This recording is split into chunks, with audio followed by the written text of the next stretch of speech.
What's up everyone, Power the Dollar here. I'm starting a brand new series called Easy Economics to help you understand what moves the economy. No longer are you going to have to be left in the dark when it comes to understanding economics, finance, and how they're all used to build wealth. Disclaimer, none of this is financial advice. I can only show you how these things work and what they mean. It's on you to take this information and do what you want with it. I can't build wealth for you. So today's video is all about the bullwhip effect. We're going to discuss the anatomy of a supply chain, starting with you, the customer, here at the beginning. We're also going to discuss what happens when there's imbalances with supply and demand, how that leads to inefficiencies in the supply chain, how that translates into inflation, and how that leads to inflation in the overall economy. I'm also going to end off with a couple examples that you're going to remember from the not too distant past. So first, let's explain the anatomy of a supply chain. It starts with you, the customer, here at the beginning. When you need something,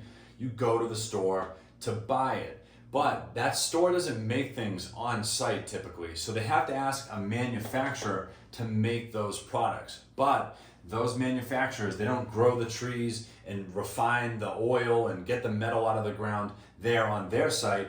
They have to ask suppliers for those raw materials for that wood, paper, metal, you name it.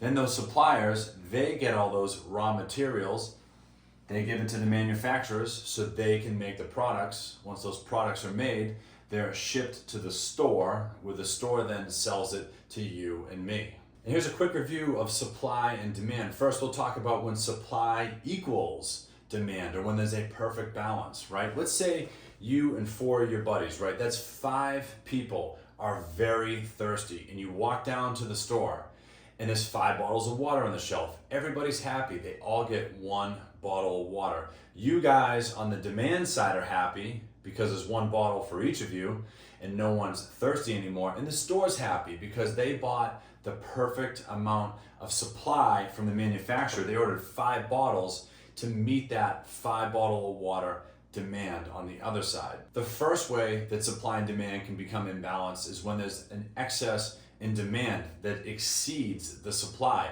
Let's say there's 10 people now who want a bottle of water. It's the middle of summer, everyone's thirsty. There's 10 people who are thirsty. They go into that same store and there's 5 bottles of water on the shelf. There is now 2 times the demand for the current supply. So that store could essentially raise prices to turn more of a profit now that they know that there's an excess in demand. And when you're thirsty, you'll do whatever it takes to quench that thirst and get that bottle of water. And people will pay those prices, not just for water, that goes for cars, houses, you name it. And the second way that there's an imbalance in supply and demand is when supply drops. Let's say that same 5 people walk into the store, they're thirsty, and now there's 1 bottle of water on the shelf. Demand didn't change, the demand stayed the same, right?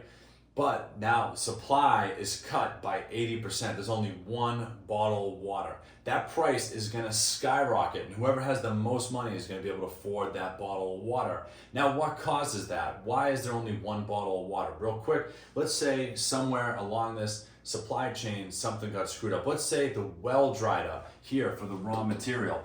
Now the manufacturer, it can't even make bottles of water. There's no water, right? Or let's say the manufacturer ran out of plastic for some reason and they can't even bottle that water. Whatever it may be, wherever the inefficiency is in the supply chain, it's going to lead to a drop in supply, which is going to artificially look like demand is going up, even though it's exactly the same.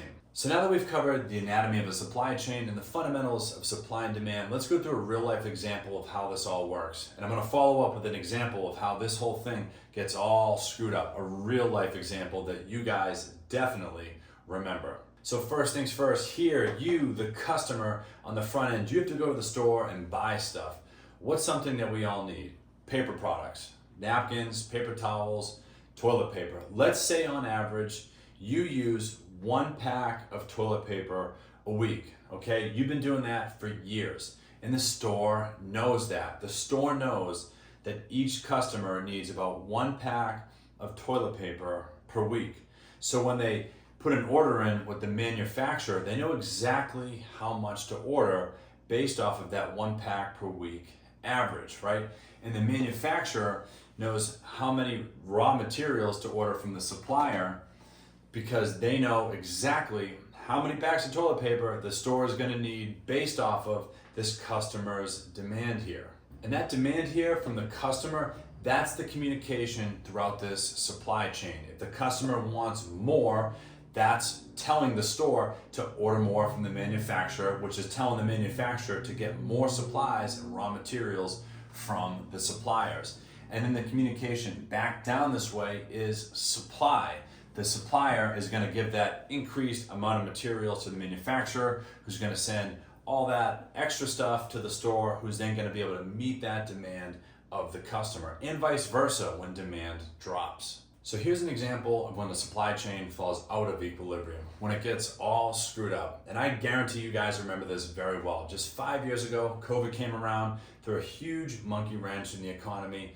But what were people going crazy for? Toilet paper. I have no idea why, but people wanted toilet paper like you couldn't believe. More than they wanted bottles of water, it seemed, right? So back here, one customer needed 1 pack of toilet paper a week.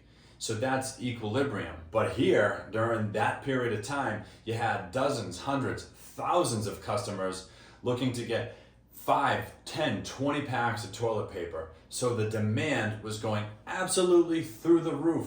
Do you remember the empty shelves? I certainly do. And if you have any funny stories, just drop a comment below. I'd love to hear it for old time's sake. But back to this here, demand was going through the roof. So that's one part of the supply and demand equation that was falling out of equilibrium fast. And the other side of this equation, supply, was massively affected as well. Let's go to the far end here. Let's say a factory typically has 100 employees working there, right? And that workforce of 100 employees, that can get a customer, this one customer, their 1 pack of toilet paper a week. But to help prevent the spread of any sort of sicknesses, workplaces were forced to reduce the amount of people who showed up to work. So let's say this 100-person workforce is dropped down to 10 people. That's a 90% reduction in the workforce.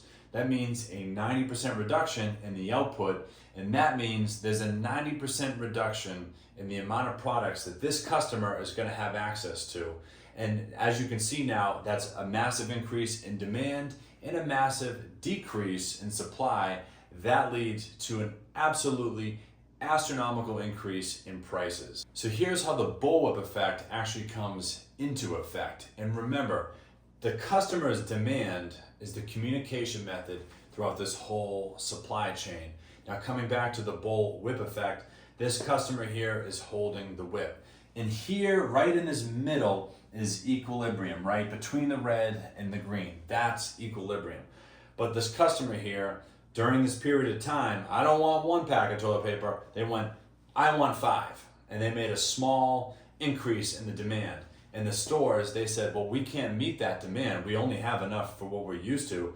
So I'm gonna start ordering a ton more from my manufacturer. That'll solve this problem. Then the manufacturer says, oh my goodness, I can't possibly match this. So I'm gonna ask my supplier for tons more. So I'm ready for this the next time it happens, right? And you can see this small increase in demand here leads to tons of overreactions throughout this whole supply chain. And eventually this demand will go down, but that takes a long time for that communication to work its way down the supply chain. So what works its way this way from right to left? Supply works its way this way, right? So these suppliers were meeting that demand by sending tons of stuff to the manufacturers, who were then sending tons of stuff to the stores, who then had tons of stuff for the customers' high demand. But the customers didn't want it anymore. Demand fell, right? It came back into equilibrium as things stabilized. So then there becomes a huge logjam in supply. You have an oversupply. And the basis of all this and what causes all this is inaccurate demand forecasts. And the last thing I want to share with you guys is when companies game this whole system, when they understand supply and demand very well, they game the system. Typically, they're going to pretend they have a very low supply of products to create artificially high demand to justify high prices so they can get a huge profit margin. Now, Around this time, right, it wasn't just toilet paper that was off the shelves. Microchips. There was huge demand for microchips to make airplanes, vehicles, video game systems, the phone that I'm filming this on, right?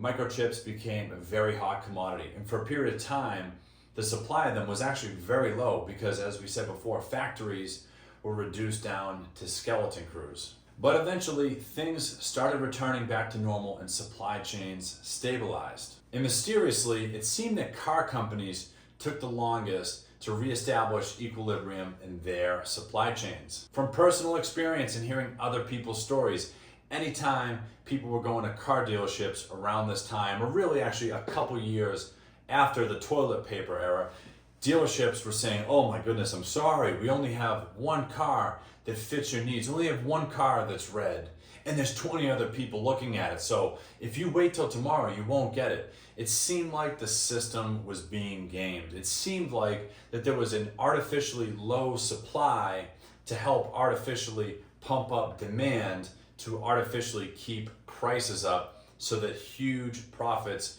could be made. And a lot of people felt that this was a makeup when car dealerships and whatnot and the car dealership supply chain was shut down, making no money. People felt that this may have been some sort of makeup for that lost money during that period of time. Tell me what you think about that. So let's close this out by talking about how the bullwhip effect is happening today with tariffs. And the most simple explanation of how a tariff works, let's say this marker right here typically costs $1 and it's made overseas. And a 50% tariff is set up here at the border.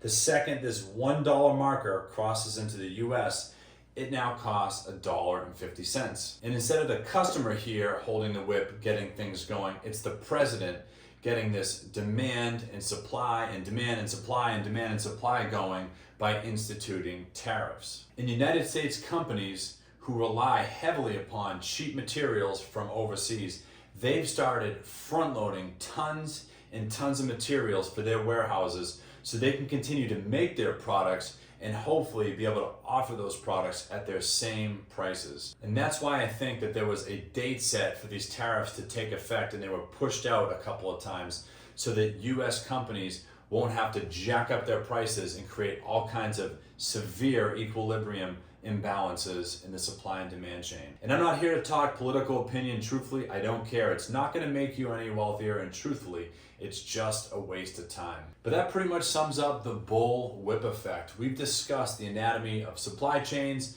the fundamentals of supply and demand, and what happens when supply or demand falls out of equilibrium, inflation. We've also told some funny stories about not being able to find toilet paper. So overall, I've had a great time making this video. I got about a dozen, maybe 15 more videos just like this already in the pipeline. So don't forget to subscribe to the channel if you've enjoyed this. And if you have enjoyed this video and you got something out of it, hit that like button.